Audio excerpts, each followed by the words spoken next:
Ім'я Отця і Сина, і Святого Духа. Христос воскресен! Третя неділя по Пасхі. Церков мудро і благословенно назвала в честь жінок мироносиць. Удивительно, що за мужчину вспоминають у першу неділю після Пасхи, но як Фому невіруючого. Ну чому така, на перший погляд, нерівність? Могли ведь першу неділю споминати когось апостола Петра, а тут тобі Фому. Церква благословила указати, що кожному чоловікові і всім мужчинам є право глядати віру, засумніватися в чомусь, іслідувати Писання, но не оставатися невірним. Так і звучить як набатом слово Христа тому апостолу: «Та щупай, та іслідуй, та гладь, та взнавай, спорь, но не будь невірним, бо катастрофа бути невірному. У всьому катастрофа. Не лише у вірі в Бога. Невірний і в сім'ї невірний, невірний для держави, невірний для нації. Він просто невірний. Но для того, щоб показати образець віри, церква благословляє в нинішній день показати величественну армію жінок-мироносиць. Споминаємо слова святійшого патріарха Алексія, коли на питання до нього, як могла церква побідити таку велику совєтську систему державного атеїзму, ведь тільки мужчин. Кстати, жінки почти не були активістками або пропагандистками. Мужчини, Фоми ходили, читали лекції. І от їх побідила одна удивительна армія. По словам святійшого патріарха Алексія, то були білі платочки. Патріарх мав у виду жінок-мироносиць. На перший погляд, несоразмірна сила, державна машина, зачастую така тупоглава, уперта, далека від науки. Наука ніколи настояще не доказувала, що Бога не є. Не та задача для науки. Кожна наука має свій образ.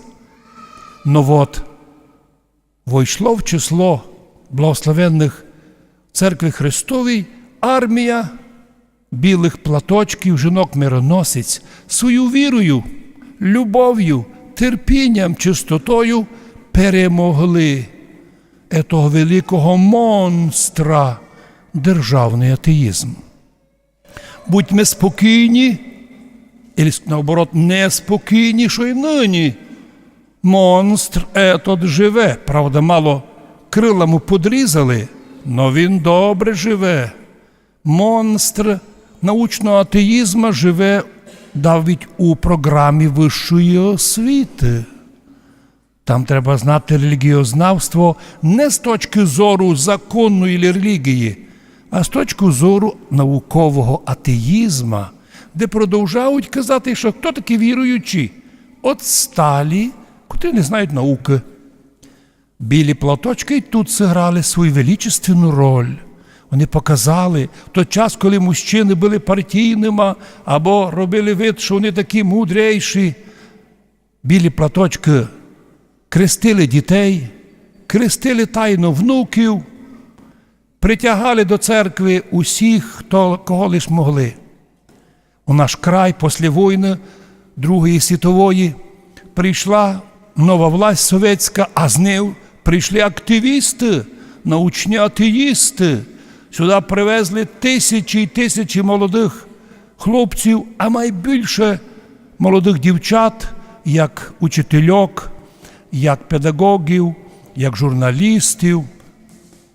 І вдруг то ті люди, котрі мали місцеве населення нашої, навчити научному атеїзму, вивести з темряви релігії.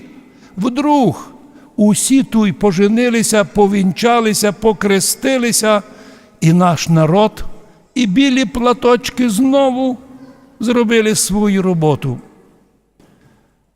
Уже тепер у 20 і 21 віці сатана увидів, не ли мужчин треба тягнути якусь там псевдорелігію, щось те робити з білими платочками. І от, вийшовши із пекла сатана, почав розпалювати в мірі блуд і нечистоту, мужеложство, ханженство, потеря чистоти. І затягли й сьогодні мільйони молодих дівчат і жінок у блуд. Уже такі жінки перестали бути платочками білими. Вони вже не можуть ні самих себе, ні других спасти. На щастя, більша часть жінок наших і дівчат не піддалися і не піддаються приманкам цього світа, такого примітивного, ніякого відношення до науки не маючого, коли говорить про релігію. Видержали іспитання, осталися вірні церкві Господній. А хто переміг і нині у нашій державі, щоб віра Христова канонічно осталася збережена? Знову ті самі білі платочки. Це вони не послухали і не пішли до Епіфанія, а тепер з нього насміяв і Філарет. Розбилося між ними ніякого неєдинства. Київський патріархат собі, Макарій собі, обстався Єпіфаній з 50 приходами, котрі йому урвали насилу, і вони, як сироти, стоять перед лицом цілого народа і Христової церкви, як розкольники. Було 2 розкольники, тепер 3. Вони не відносяться до білих платочків. Наоборот, білі платочки зберегли всю Україну від етих розколів. Да, частинка жінок піддалася. Да, частинка жінок до церкви не ходить, а сидять у телевізорі з рано до вечора. Перестали бути білими платочками, утратили многое, що має настояща церковна жінка, і одійшли від церкви. Но їх менше. Їх менше, і тому їхня сила далеко не замітна. Ми сьогодні кажемо, якщо б не білі платочки і в Ужгороді православ'я б не вдалося нам зберегти. Ведь все, що се організовувало в Ужгороді, це захват старого собора, не дати строїти новий, заставити православних або вдома сидіти, або піти в маленькі церквушки, як вони казали, дати православним Яну Покровську, загнати православних у музей, і навіть там сидять. Не так було. Ужгородські білі платочки зіграли теж свою рішаючу роль. Більшинство з них свідки, як під старим собором, наші білі платочки молилися, а к нам приходили теж жінки віруючі, нібито, но без платочків. І ми їх впізнавали нараз, це не наші, це не білі платочки, це не православні жінки. І іменно білі платочки сьогодні свідчать, що в Ужгороді вище 16 храмів православних. І вже на Пасху нам не треба тут збирати всіх людей, бо вже поділили по храмам. То радость наша, но радость благодаря білим платочкам.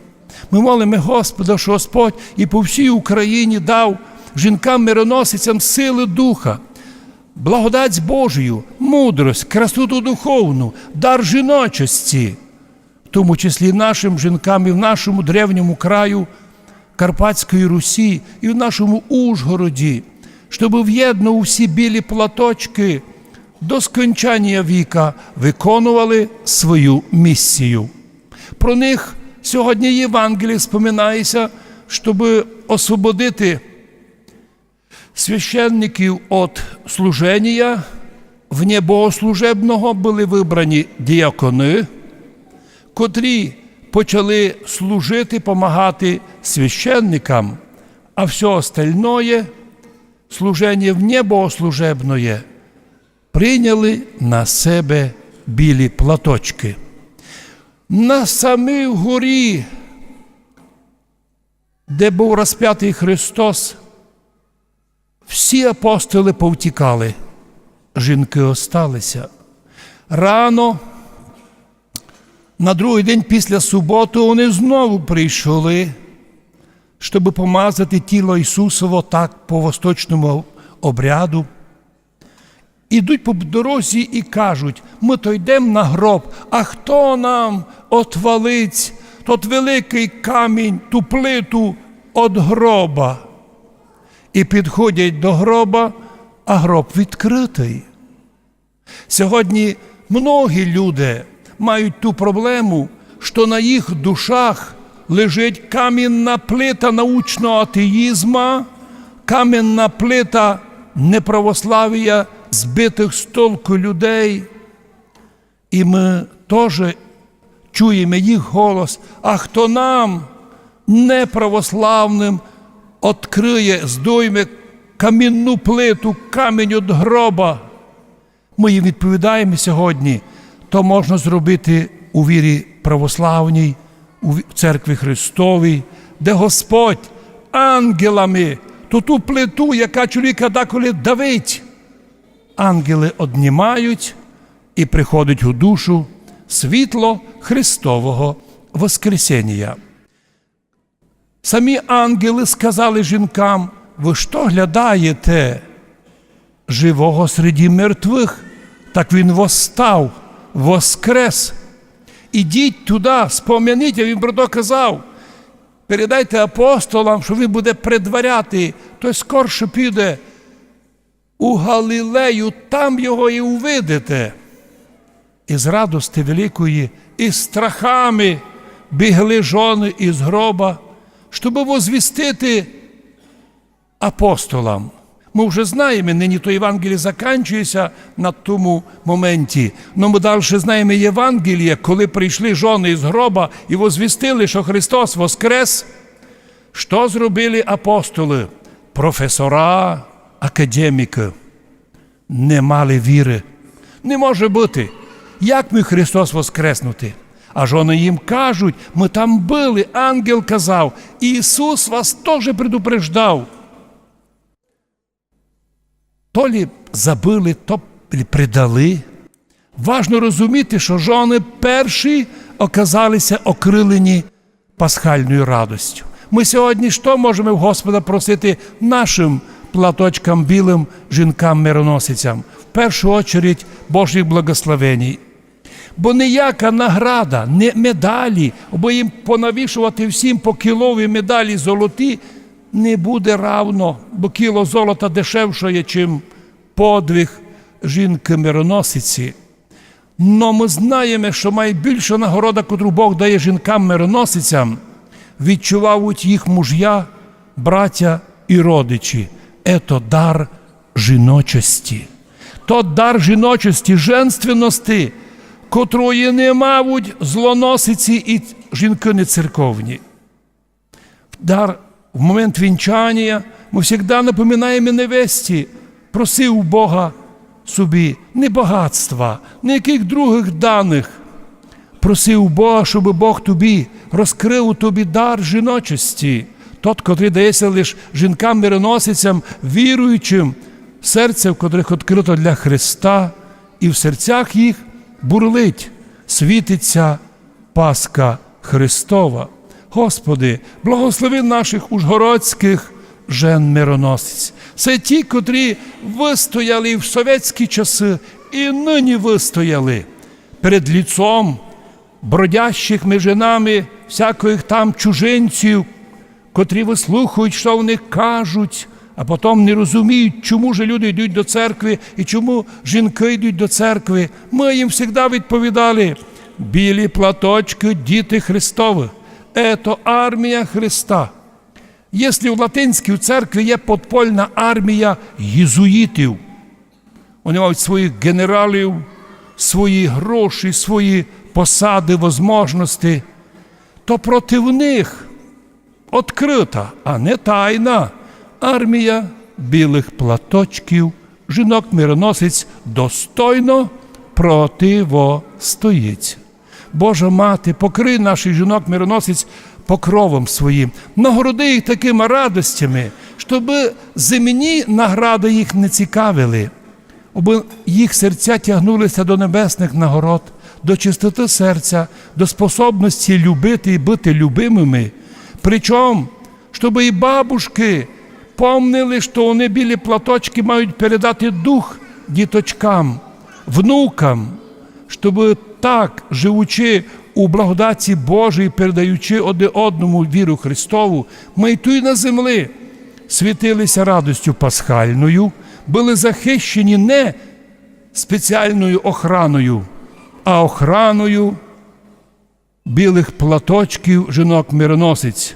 Бо так, поступаючи тут на землі, по можливості, кілько лиш можна, видержимо іспитання, сохранимо віру святу православну, ну а в вірі і в вічності ми віримо, що Господь в числі перших, як вони перші прийшли на гроб, і ще сонце не воссіяло, в числі перших будуть мати нагороду білі платочки, жени-мироносиці. Там, на Божому суді, з правого боку, навірно, буде ціле поле нарцисів, біленьких платочків, ім'я котрим жінки-мироносиці, наслідниці Царства Божого. Амінь. Христос воскрес!